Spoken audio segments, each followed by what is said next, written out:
नमस्ते बच्चों। आज हम आपके पाठ्यक्रम में प्रेमचंद जी के पाठ को पढ़ेंगे।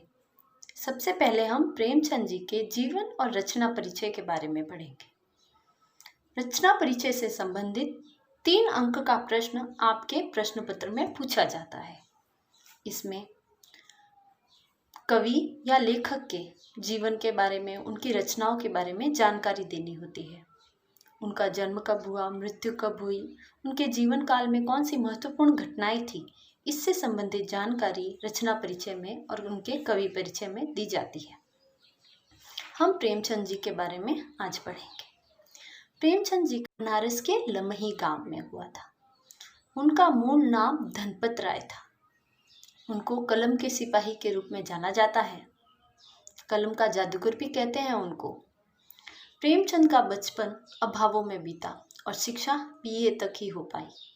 उसके बाद उन्होंने शिक्षा विभाग में नौकरी की, परंतु असहयोग आंदोलन में सहयोग के चलते उन्हें वह नौकरी छोड़नी पड़ी। नौकरी से त्याग पत्र देने के बाद वे लेखन कार्य करने लगे। बहुत सारी रचनाएं की। उनकी सारी रचनाएं जीवन से संबंधित होती थी। उनका सबसे पहला कहानी संग्रह साजे वतन आया। साजे वतन का अर्थ होता है देश का दर्द। ये रचना देश प्रेम से ओतप्रोत थी। इसी के कारण सरकार ने उस पर रोक लगा दी और भविष्य में न लिखने की चेतावनी दी। फिर उन्होंने अपना नाम बदल दिया। धनपत राय से उन्होंने अपना नाम प्रेमचंद रख दिया। उनकी मृत्यु के बाद उनकी कहानियां मानसरोवर के 8 खंडों में प्रकाशित हुई। उनकी प्रमुख रचनाएं हैं कहानी संग्रह में मानसरोवर, जो 8 खंडों में बटा हुआ है। उपन्यास है निर्मला, सेवा सदन, प्रेमाश्रम, रंगभूमि, कर्मभूमि, गोदान और गबन। नाटक हैं करबला और संग्राम। पत्रिकाएं हैं माधुरी, हंस, मर्यादा और जागरण। प्रेमचंद ने अपने साहित्य में किसानों, दलितों, नारियों की वेदना और वर्ण व्यवस्था की कुरीतियों का मार्मिक चित्रण किया है। उन्होंने हमेशा कुरीतियों का खंडन करने का उद्घोष दिया है। उन्होंने समाज सुधार और राष्ट्रीय भावना से ओतप्रोत अनेक उपन्यासों और कहानियों की रचना की। कथा संगठन, चरित्र चित्रण, कथोपकथन आदि की दृष्टि से उनकी रचनाएं प्रमुख हैं। उनकी भाषा सजीव, मुहावरेदार और बोलचाल के निकट है। हिंदी भाषा को लोकप्रिय बनाने का श्रेय सबसे पहले प्रेमचंद जी को जाता है। भारतेंदु के बाद कोई विख्यात रचनाकार हुआ तो वह प्रेमचंद जी थे। यही कारण है कि प्रेमचंद के नाम से युगों का नाम लिया जाता है। प्रेमचंद के समय का युग प्रेमचंद युग, प्रेमचंद के पश्चात का युग प्रेमचंदोत्तर और प्रेमचंद से पूर्व युग ये भी कहा जाता है। उन्हें कलम का सिपाही कहा जाता है। ऐसे ही कलम का सिपाही नहीं कहा गया। अब हम पाठ की शुरुआत करते हैं। प्रेमचंद की ये कहानी 2 बैलों की कथा उस समय लिखी गई जब भारत परतंत्र था, आज़ादी के लिए लड़ाई चल रही थी। ऐसे समय में प्रेमचंद जी ने इस कहानी के माध्यम से एक तरह से बताया है कि इंसानों को क्या, जानवरों को भी आज़ादी चाहिए। वे भी अपना जीवन आराम से स्वतंत्रता पूर्वक जीना चाहते हैं। उसी से संबंधित ये कहानी है। कहानी का नाम है 2 बैलों की कथा। जानवरों में गधा सबसे ज़्यादा बुद्धिहीन समझा जाता है। यानी ये माना जाता है कि जितने भी जानवर होते हैं उनमें गधे में बुद्धि नहीं होती। हम जब किसी आदमी को परले दर्जे का बेवकूफ़ कहना चाहते हैं तो उसे गधा कहते हैं। गधा सचमुच बेवकूफ़ है या उसके सीधेपन, उसकी निरापद सहिष्णुता ने उसे यह पदवी दे दी है, इसका निश्चय नहीं किया जा सकता। गाय सींग मारती है। ब्याही हुई गाय तो अनायास ही सिंहनी का रूप धारण कर लेती है। कुत्ता भी बहुत गरीब जानवर है, लेकिन कभी कभी उसे भी क्रोध आ जाता है, किंतु गधे को कभी क्रोध करते नहीं सुना न देखा। जितना चाहो गरीब को मारो, चाहे जैसी खराब सड़ी हुई घास सामने डाल दो, उसके चेहरे पर कभी असंतोष की छाया भी न दिखाई देगी। वैशाख में चाहे एकाध बार कुलेल कर लेता हो, पर हमने तो उसे कभी खुश होते नहीं देखा। उसके चेहरे पर एक विषाद स्थायी रूप से छाया रहता है। विषाद का अर्थ है दुख। उसके चेहरे पर हमेशा एक दुख रहता है। सुख दुख हानि लाभ किसी भी दशा में उसे बदलते नहीं देखा। ऋषियों मुनियों के जितने गुण हैं वे सभी उसमें पराकाष्ठा को पहुंच गए हैं, पर आदमी उसे बेवकूफ़ कहता है। सद्गुणों का इतना अनादर कहीं नहीं देखा। कदाचित सीधापन संसार के लिए उपयुक्त नहीं है। देखिए न, भारतवासियों की अफ्रीका में क्या दुर्दशा हो रही है। क्यों अमेरिका में उन्हें घुसने नहीं दिया जाता। बेचारे शराब नहीं पीते, 4 पैसे कुछ समय के लिए बचाकर रखते हैं, जी तोड़कर काम करते हैं, किसी से लड़ाई झगड़ा नहीं करते, 4 बातें सुनकर गम खा जाते हैं, फिर भी बदनाम है। कहा जाता है वे जीवन के आदर्श को नीचा करते हैं। अगर वे ईंट का जवाब पत्थर से देना सीख जाते तो शायद सभ्य कहलाने लगते। जापान की मिसाल सामने है।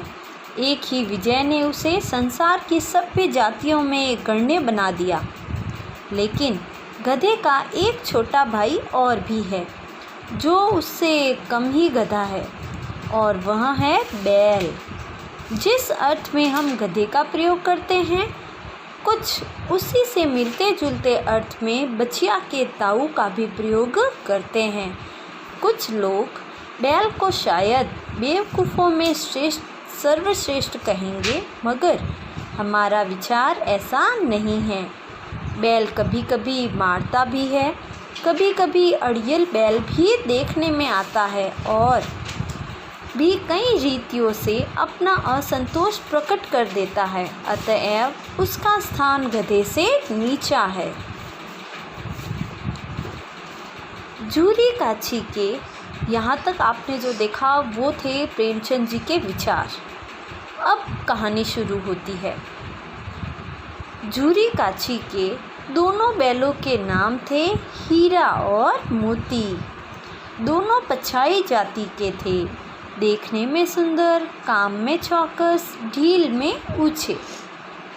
बहुत दिनों साथ रहते रहते दोनों में भाईचारा हो गया था। दोनों आमने सामने या आसपास बैठे हुए एक दूसरे से मूक भाषा में विचार विनिमय करते थे।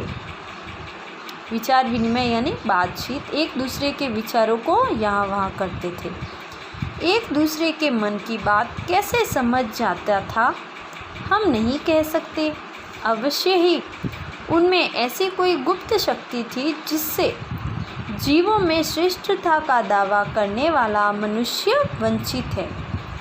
दोनों एक दूसरे को चाट कर और सूंघ कर अपना प्रेम प्रकट करते। कभी कभी दोनों सींग भी मिला लिया करते थे, विग्रह के नाते से नहीं, केवल विनोद के भाव से। विग्रह का अर्थ होता है लड़ाई। लड़ाई के लिए नहीं करते थे वो किस लिए करते थे? विनोद के लिए। आत्मीयता के भाव से जैसे दोस्तों में घनिष्ठता होती है, धौल धप्पा होने लगता है। इसके बिना दोस्ती कुछ फुसी फुसी, कुछ हल्की सी रहती है, जिस पर ज़्यादा विश्वास नहीं किया जा सकता। जिस वक्त ये दोनों बैल हल या गाड़ी में जोत दिए जाते और गर्दन हिला हिला कर चलते, उस वक्त हर एक की यही चेष्टा होती थी कि ज़्यादा से ज़्यादा बोझ मेरी ही गर्दन पर रहे। दिन भर के बाद दोपहर या संध्या को दोनों खुलते तो एक दूसरे को छाट छूट कर अपनी थकान मिटा लिया करते। नांद में खली भूसा पड़ जाने के बाद दोनों साथ उठते, साथ नांद में मुंह डालते और साथ ही बैठते थे। एक मुंह हटा लेता तो दूसरा भी हटा लेता था। संयोग की बात, झूरी ने एक बार गोई को ससुराल भेज दिया। बैलों को क्या मालूम कि वे क्यों भेजे जा रहे हैं। समझे मालिक ने हमें बेच दिया। अपना यूँ बेचे जाना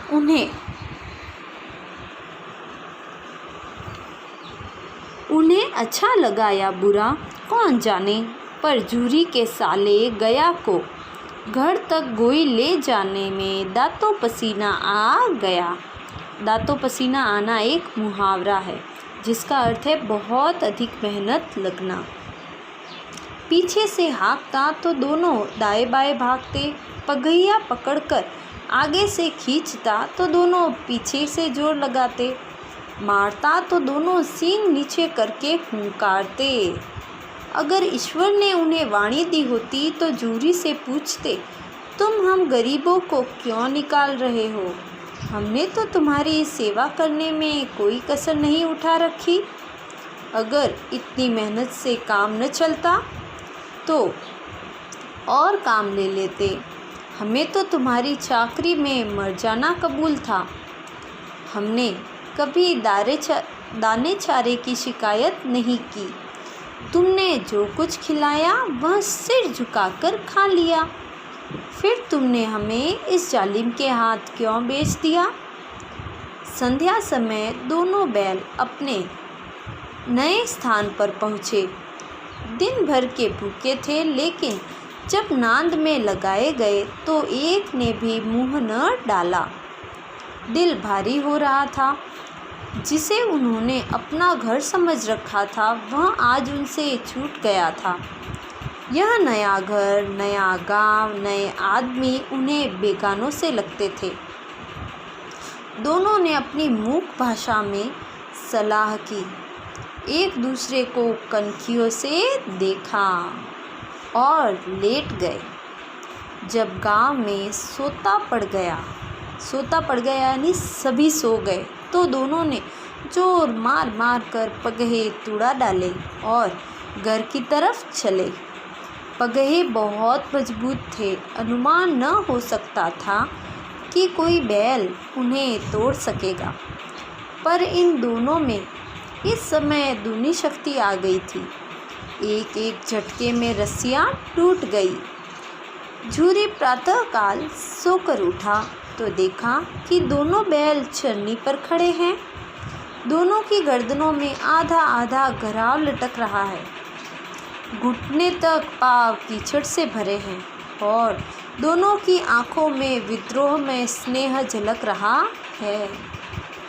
झूरी बैलों को देखकर स्नेह से गदगद हो गया।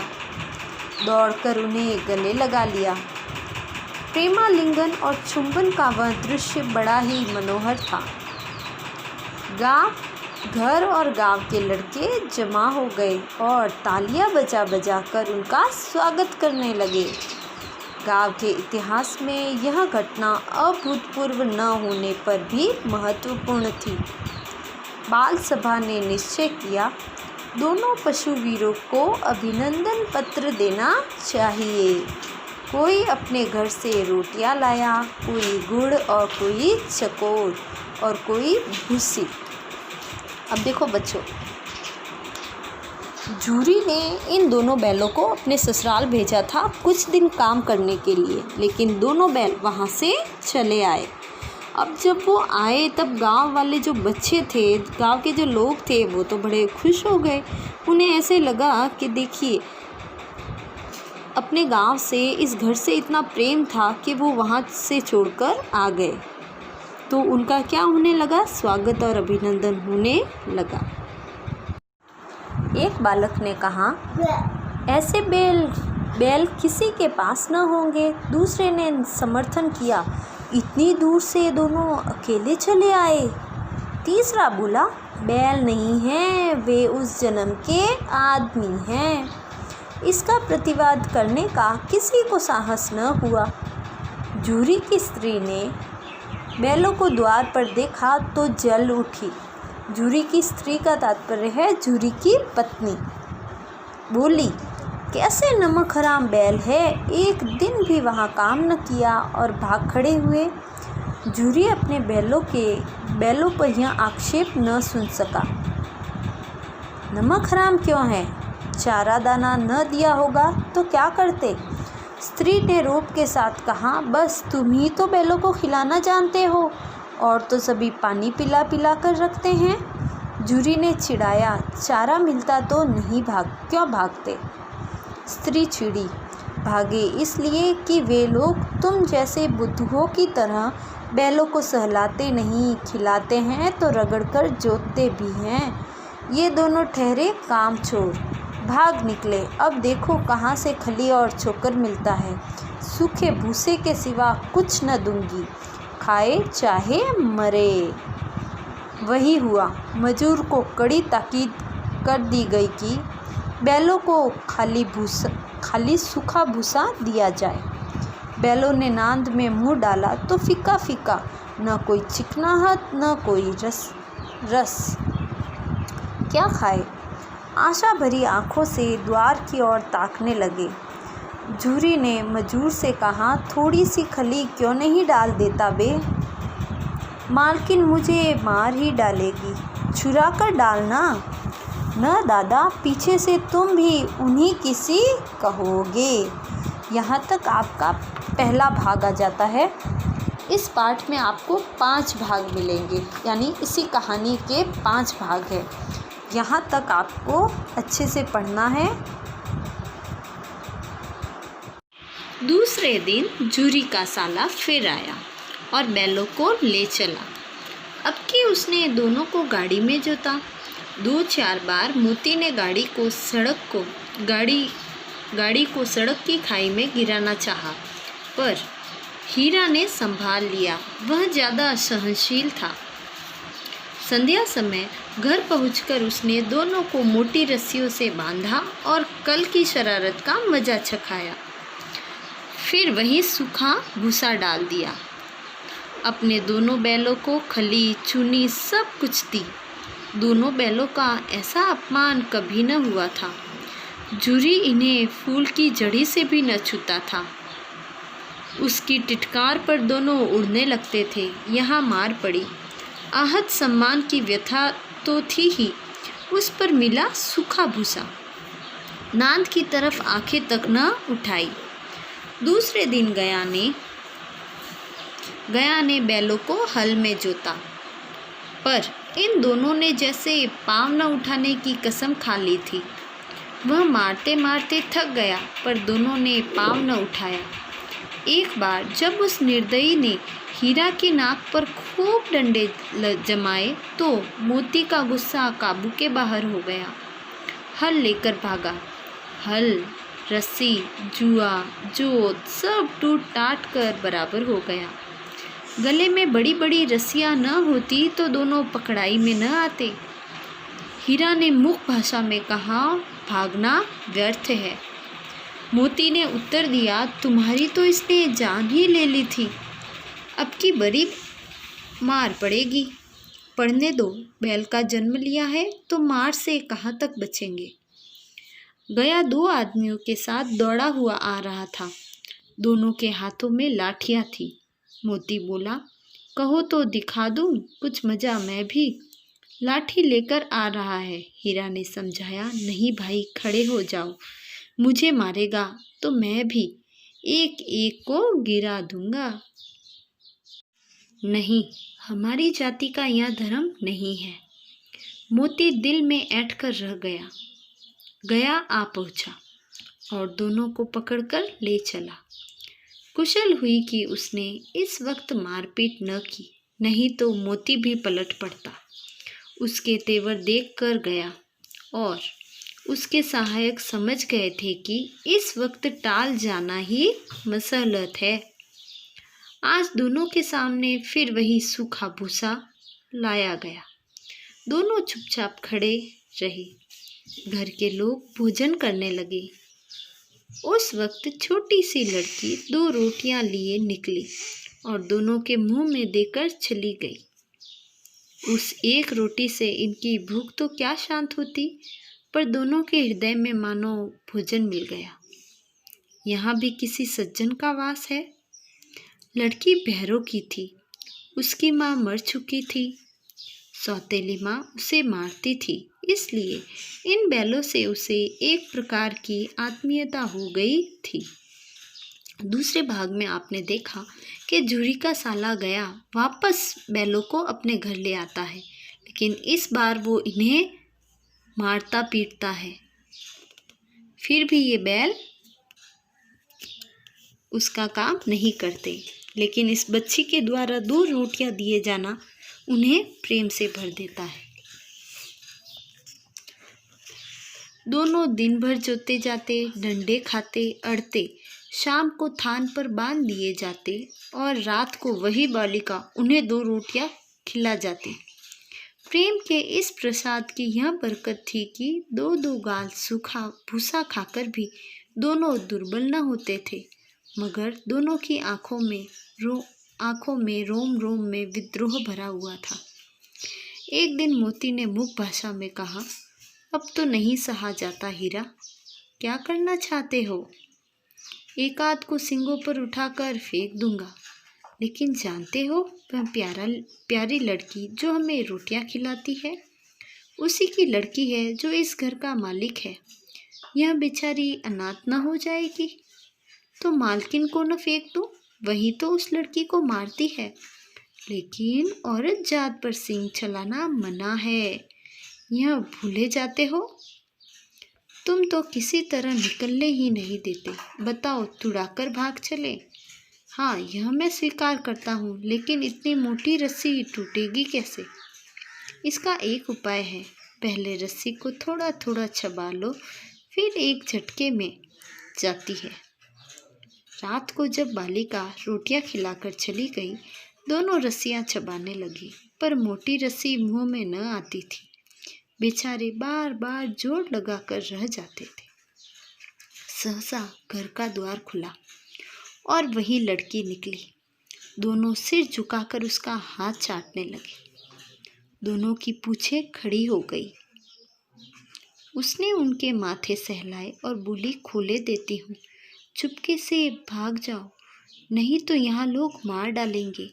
आज घर में सलाह हो रही थी कि इनकी नाकों में नाथ डाल दी जाए। उसने घराव खोल दिया, पर दोनों चुपचाप खड़े रहे। मोती ने अपनी भाषा में पूछा, अब चलते क्यों नहीं? हीरा ने कहा, चले तो, लेकिन कल इस अनाथ पर आफत आ जाएगी, सब इसी पर संदेह करेंगे। सहसा बालिका चिल्लाई, दोनों फूफा वाले बैल भागे जा रहे हैं, ओ दादा, दोनों बैल भागे जा रहे हैं, जल्दी दौड़ो। गया हड़बड़ाकर भीतर से निकला और बैलों को पकड़ने चला। वे दोनों भागे, गया ने पीछा किया और भी तेज हुए। गया ने शोर मचाया, फिर गांव के कुछ आदमियों को भी साथ लेने के लिए लौटा। दोनों मित्रों को भागने का मौका मिल गया, सीधे दौड़ते चले गए, यहाँ तक कि मार्ग का ज्ञान न रहा। जिस परिचित मार्ग से आए थे उसका यहाँ पता न था। नए नए गांव मिलने लगे। तब दोनों एक खेत के किनारे खड़े होकर सोचने लगे, अब क्या करना चाहिए। हीरा ने कहा, मालूम होता है राह भूल गए। मोती बोलता है, तुम तो बेतहाशा भागे, वहीं उसे मार गिराना था। उसे मार गिराते तो दुनिया क्या कहती, वह अपना धर्म छोड़ दे, लेकिन हम अपना धर्म क्यों छोड़े। दोनों भूख से व्याकुल हो रहे थे। खेत में मटर खड़ी थी। चरने लगे, रह रह कर आहट ले लेते थे, कोई आता तो नहीं है। जब पेट भर गया, दोनों ने आज़ादी का अनुभव किया तो मस्त होकर उछलने कूदने लगे। पहले दोनों ने डकार ली, फिर सींग मिलाए और एक दूसरे को ठेलने लगे। मोती ने हीरा को कई कदम पीछे हटा दिया, यहाँ तक कि वह खाई में गिर गया। तब उसे भी क्रोध आया, संभल कर उठा और फिर मोती से मिल गया। मोती ने देखा खेल में झगड़ा हुआ चाहता है तो किनारे हट गया। बच्चों, यहाँ तक आपने देखा कि किस तरह आज़ादी का अनुभव करने पर वे दोनों एकदम मस्त होकर खेलने लगे। लेकिन आज़ादी ये हमेशा के लिए नहीं थी। ये दूसरा भाग खत्म होता है, इसके बाद तीसरा दृश्य शुरू होता है।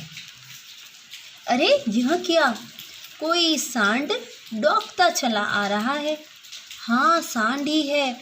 वह सामने आ पहुंचा। दोनों मित्र बगले झाँक रहे हैं। सांड पूरा हाथी है। उससे भिड़ना जान से हाथ धोना है, लेकिन न भिड़ने पर भी जान बचती नहीं नजर आती। इन्हीं की तरफ आ भी रहा था। कितनी भयंकर सूरत है। मोती ने मूक भाषा में कहा, बुरे फंसे जान बचेगी, कोई उपाय तो सोचो। हीरा ने चिंतित स्वर में कहा, अपने घमंड में भूला हुआ है, आरजू विनती न सुनेगा।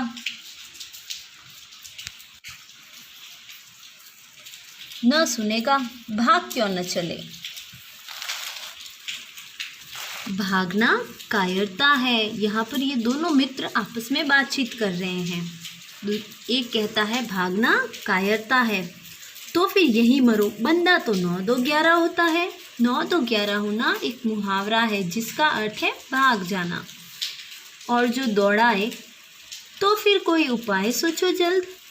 उपाय यही है कि उस पर दोनों जने एक साथ चोट करें। मैं आगे से रंगे देता हूँ, तुम पीछे से रगे दो। दोहरी मार पड़ेगी तो भाग खड़ा होगा। मेरी ओर झपटे, तुम बगल से उसके पेट में सिंग घुसेड़ देना। जान जोखिम है, पर दूसरा उपाय नहीं है। दोनों मित्र जान हथेलियों पर लेकर लपके। जान हथेली पर लेने, ये भी एक मुहावरा है जिसका अर्थ है मृत्यु के लिए तैयार रहना। सांड को भी संगठित शत्रुओं से लड़ने का तजुर्बा न था। वह तो एक शत्रु से मल्ल युद्ध करने का आदी था। जो ही हीरा पर झपटा, मोती ने पीछे से दौड़ाया। सांड उसकी तरफ मुड़ा तो हीरा ने रगेदा। सांड चाहता था कि एक एक करके दोनों को गिरा ले, पर ये दोनों भी उस्ताद थे, उसे वह अवसर न देते थे। एक बार सांड जल्लाकर हीरा का अंत कर देने के लिए चला कि मोती ने बगल से आकर पेट में सिंग भोंक दिया। सांड क्रोध में आकर पीछे फिरा तो हीरा ने दूसरे पहलू में सिंग चुभा दिया। आखिर बेचारा जख्मी होकर भागा और दोनों मित्रों ने दूर तक उसका पीछा किया, यहाँ तक कि सांड बेदम होकर गिर पड़ा। तब दोनों ने उसे छोड़ दिया। दोनों मित्र विजय के नशे में झूमते चले जाते थे। मोती ने अपनी सांकेतिक भाषा में कहा, मेरा जी तो चाहता था कि बच्चे को मार ही डालूं। हीरा ने तिरस्कार किया और कहा, गिरे हुए बैरी पर सींग न चलाना चाहिए। यह सब ढोंग है। बैरी को ऐसा मारना चाहिए कि फिर न उठे। अब घर कैसे पहुँचेंगे वह सोचो। अब ये दोनों मित्र सोच रहे हैं कि हम अपने घर जाएंगे कैसे, क्योंकि वो रास्ता भटक गए हैं। पहले कुछ खा ले तो सोचें। सामने मटर का खेत था ही। मोती उसमें घुस गया। हीरा मना करता रहा, पर उसने एक न सुनी। अभी 2 ही 4 ग्रास खाए थे कि 2 आदमी लाठियाँ लिए दौड़ पड़े और दोनों मित्रों को घेर लिया। हीरा तो मेड़ पर था, निकल गया। मोती सींचे हुए खेत में था। उसके खुर कीचड़ में धंसने लगे। न भाग सका, पकड़ लिया। हीरा ने देखा संगी संकट में है तो लौट पड़ा। फंसेंगे तो दोनों फंसेंगे। रखवालों ने उसे भी पकड़ लिया। प्रातःकाल दोनों मित्र कांजी हाउस में बंद कर दिए गए। कांजी हाउस का अर्थ होता है मवेशी खाना, जहाँ पर जानवरों को बंद किया जाता है, लावारिस जानवरों को। दोनों मित्रों को जीवन में पहली बार ऐसा साबिका पड़ा कि सारा दिन बीत गया और खाने को एक दिन का भी न मिला। समझ ही में न आता था यह कैसा स्वामी है। इससे तो गया फिर भी अच्छा था। यहाँ कई भैंसें थी, कई बकरियाँ, कई घोड़े, कई गधे, पर किसी के सामने चारा न था। सब जमीन पर मुर्दों की तरह पड़े थे। कई तो इतने कमज़ोर हो गए थे कि खड़े भी न हो सकते थे। सारा दिन दोनों मित्र फाटक की ओर टकटकी लगाते ताकते रहे, पर कोई चारा लेकर आता न दिखाई दिया। तब दोनों ने दीवार की नमकीन मिट्टी चाटनी शुरू की, पर इससे क्या तृप्ति होती। रात को भी जब कुछ भोजन न मिला तो हीरा के दिल में विद्रोह की ज्वाला दहक उठी। मोती से बोला, अब तो नहीं रहा जाता मोती। मोती ने सिर लटकाए हुए जवाब दिया, मुझे तो मालूम होता है प्राण निकल रहे हैं। इतनी जल्द हिम्मत न हारो भाई, यहाँ से भागने का कोई उपाय निकालना चाहिए। आओ दीवार तोड़ डालें। मुझसे तो अब कुछ नहीं होगा। बस इसी बूते पर अकड़ते थे, सारी अकड़ निकल गई। बाड़े की दीवार कच्ची थी।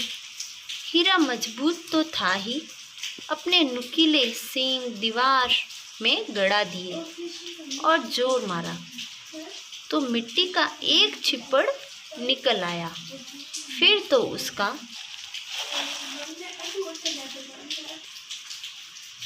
साहस बढ़ा। इसने दौड़ दौड़ कर दीवार पर चोटें की और हर चोट में थोड़ी थोड़ी मिट्टी गिराने लगा। उसी समय कांजी हौस का चौकीदार लालटेन लेकर जानवरों की हाजिरी लेने आ निकला। हीरा का उज्जड़पन देखकर उसने उसे कई डंडे रसीद दिए और मोटी सी रस्सी में बांध दिया। मोती ने पड़े पड़े कहा, आखिर मार खाई क्या मिला? अपने बूते पर जोर तो मार दिया। ऐसा जोर मारना किस काम का कि और बंधन में पड़ गए। जोर तो मारता ही जाऊंगा, चाहे कितने ही बंधन पड़ते जाएं। देखिए बच्चों, यहाँ पर हीरा ने अपनी जिजीविषा को बताया है कि हमें कभी हार नहीं माननी चाहिए। मोती ने कहा कुछ नहीं कर पाओगे, लेकिन हीरा ने कोशिश की। मोती कहता है जान से हाथ धोना पड़ेगा। हीरा जवाब देता है कुछ परवाह नहीं, यूं भी तो मरना ही है। सोचो, दीवार खुद गिर जाती तो कितनी जानें बच जाती। इतने भाई यहाँ बंद है, किसी की देह में जान नहीं है। 2-4 दिन और यही हाल रहा तो सब मर जाएंगे। हाँ, यह बात तो है। अच्छा तो ला, फिर मैं भी जोर लगाता हूँ। मोती ने भी दीवार में उसी जगह सींग मारा। थोड़ी सी मिट्टी गिरी और फिर हिम्मत बढ़ी। फिर तो वह दीवार में सींग लगाकर इस तरह जोर करने लगे मानो किसी प्रतिद्वंदी से लड़ रहा है। प्रतिद्वंदी का अर्थ होता है जिसके सामने लड़ाई करते हैं ना, प्रतिद्वंदी, सामने लड़ने वाला, उससे लड़ रहा है। आखिर कोई 2 घंटे की जोर आजमाई के बाद दीवार ऊपर से लगभग 1 हाथ गिर गई। उसने दूनी शक्ति से दूसरा धक्का मारा तो आधी दीवार गिर पड़ी। दीवार का गिरना था कि अधभरे से पड़े हुए सभी जानवर चेत उठे।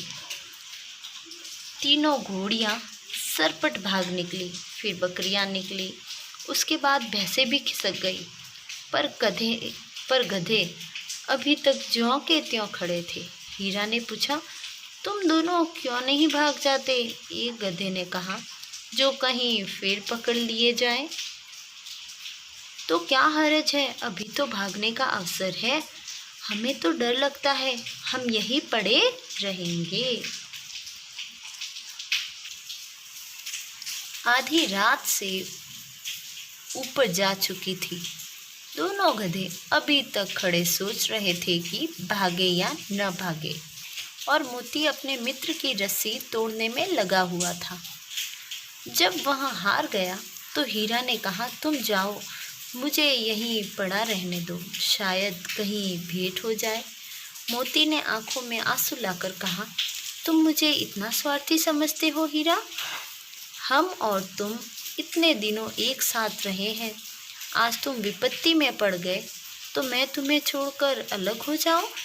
हीरा ने कहा, बहुत मार पड़ेगी, लोग समझ जाएंगे यह तुम्हारी शरारत है। मोती गर्व से बोला, जिस अपराध के लिए तुम्हें गले में बंधन पड़ा, उसके लिए अगर मुझ पर मार पड़े तो क्या चिंता। इतना तो हो ही गया कि 9-10 प्राणियों की जान बच गई, वे सब तो आशीर्वाद देंगे।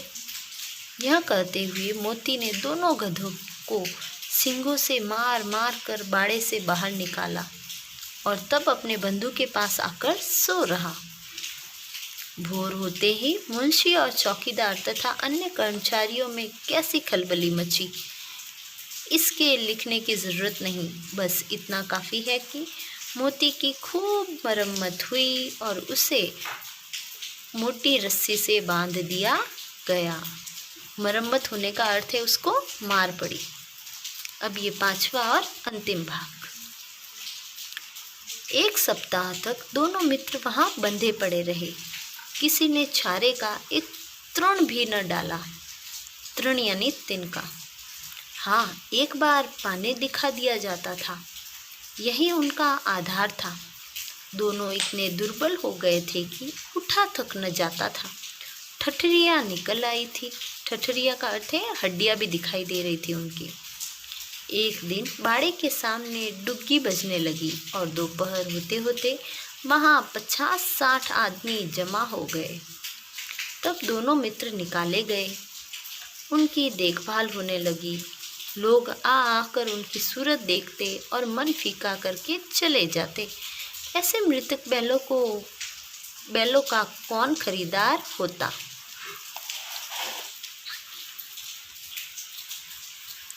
सहसा एक दड़ियल आदमी, जिसकी आंखें लाल थी और मुद्रा अत्यंत कठोर, आया।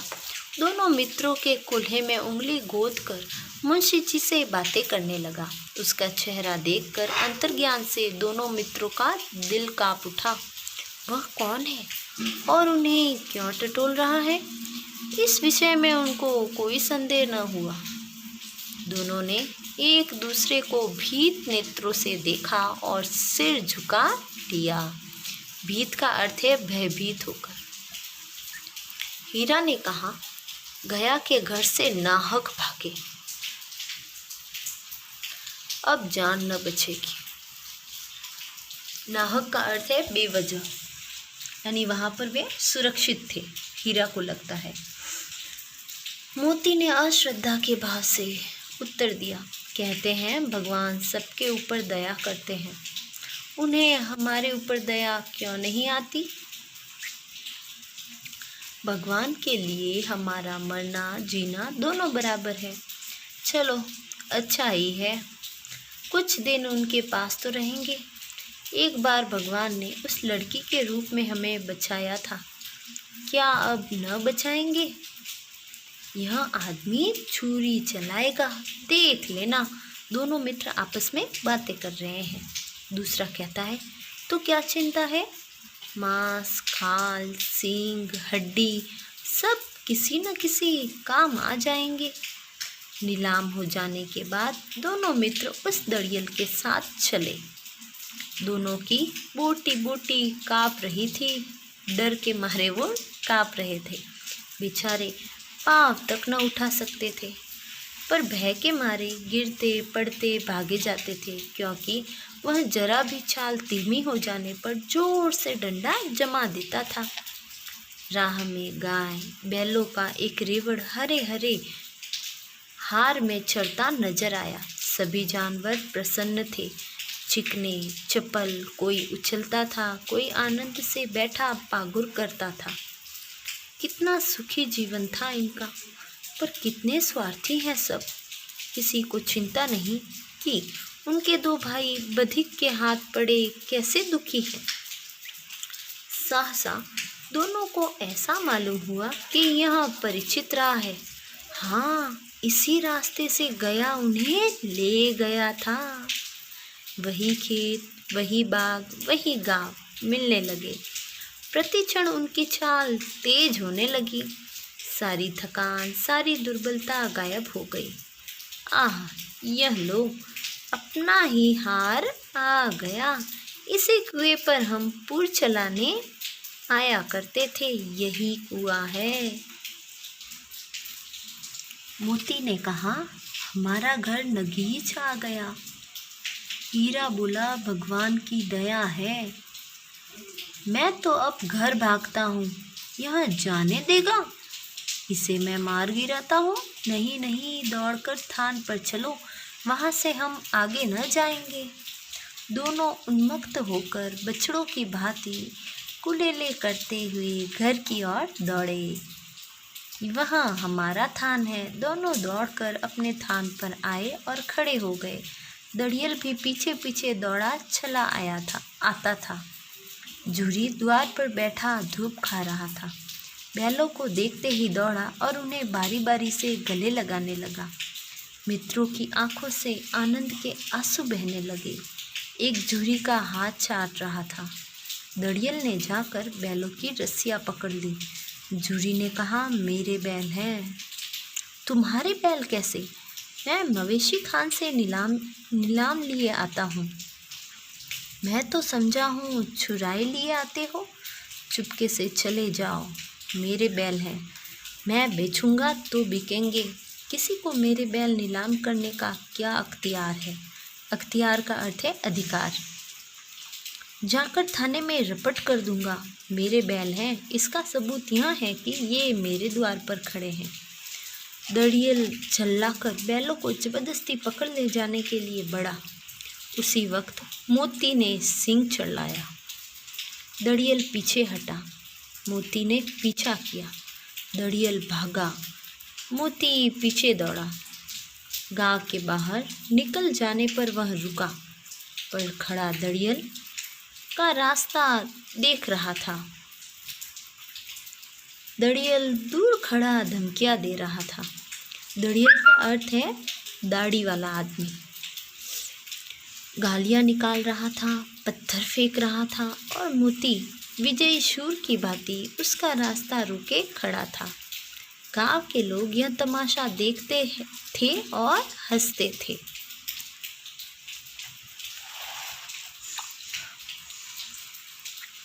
जब दड़ियल हार कर चला गया तो मोती अकड़ता हुआ लौटा। हीरा ने कहा, मैं डर रहा था कि कहीं गुस्से में आकर मार न बैठो। अगर वह मुझे पकड़ता तो मैं बेमारे न छोड़ता। अब न आएगा तो दूर से ही खबर लूँगा। देखूं कैसे ले जाता है। जो गोली मरवा दे, यह वापस दोनों मित्र आपस में बातें कर रहे हैं। जो गोली मरवा दे तो हीरा कहता है, मर जाऊंगा पर उसके काम तो ना आऊँगा। हमारी जान को कोई जान ही नहीं समझता, इसीलिए कि हम इतने सीधे हैं। जरा देर में नांदों में खली, भूसा, चोकर और दाना भर दिया गया और दोनों मित्र खाने लगे। झूरी खड़ा दोनों को सहला रहा था और 200 लड़के तमाशा देख रहे थे। सारे गांव में उत्साह सा मालूम होता था। उसी समय मालकिन ने आकर दोनों के माथे चूम लिए। यहाँ पर यह आपका पाठ समाप्त होता है। यह है प्रश्न अभ्यास के।